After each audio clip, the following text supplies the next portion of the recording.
guys, good noon. Nandito ako ngayon sa may Buendia, Pasay City, malapit sa Buendia Station. Hinintay ko yung dalawang taga Nueva Vizcaya.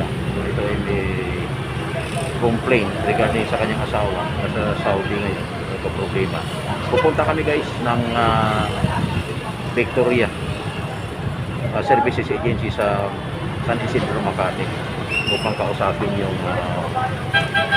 agency para matulungan yung isang OFW na kung saan may sakit ngayon mag-6 na buwan, patuloy pa rin na pinagtatrabaho ng kanyang employer at medyo nangihina ng katawan. So standby muna guys at yan na sila guys, nakita ko na nakatayo sa poste yung dalawa. Go! There! Yan na.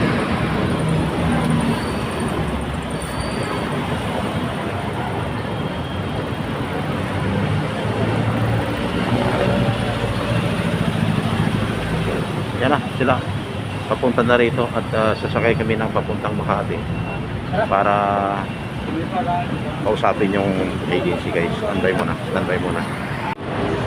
Yan na sila guys, nakita ko na nakatayo sa poste yung dalawa. Go! There! Yan na.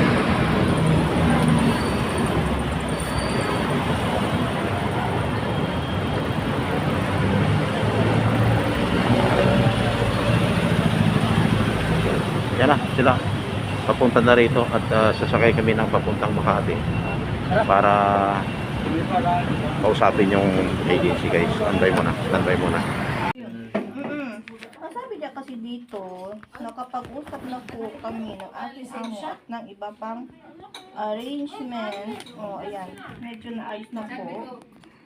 Magtatrabaho pa rin sa kanila. Dapat what, pinangakuan po ako ng ahensya na kung ganito pa rin ay kukunin na po at ilipat ng ibang amo. So, yun ba ang sabi sa'yo?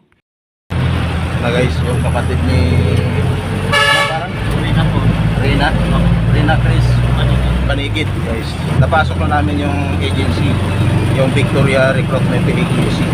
At saka yun ang asawa, si anong parang Gerson yan, Gerson. At masaya ba kayo? Okay naman na nakausap natin, maayos naman kausap yung agency, di ba? So ayan, from Nueva Vizcaya pa sila guys, no? At talagang pinagtiyaga nila na makarating ng Manila, no? Kaya pumunta kami ng San Isidro, Makati City sa kinaroonan ng agency ng Victoria Recruitment Agency. So maayos naman ang pag-iusap namin at maayos din ang pag-entertain sa amin ng naturang agency sa kanilang mga staff at saka yung welfare officer, and then sa kanilang kapatid na may-ari ng recruitment agency na Victoria Services. Guys, manatili sa aking YouTube channel Makalapay ECTV.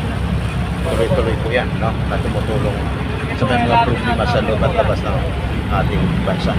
Thank you guys.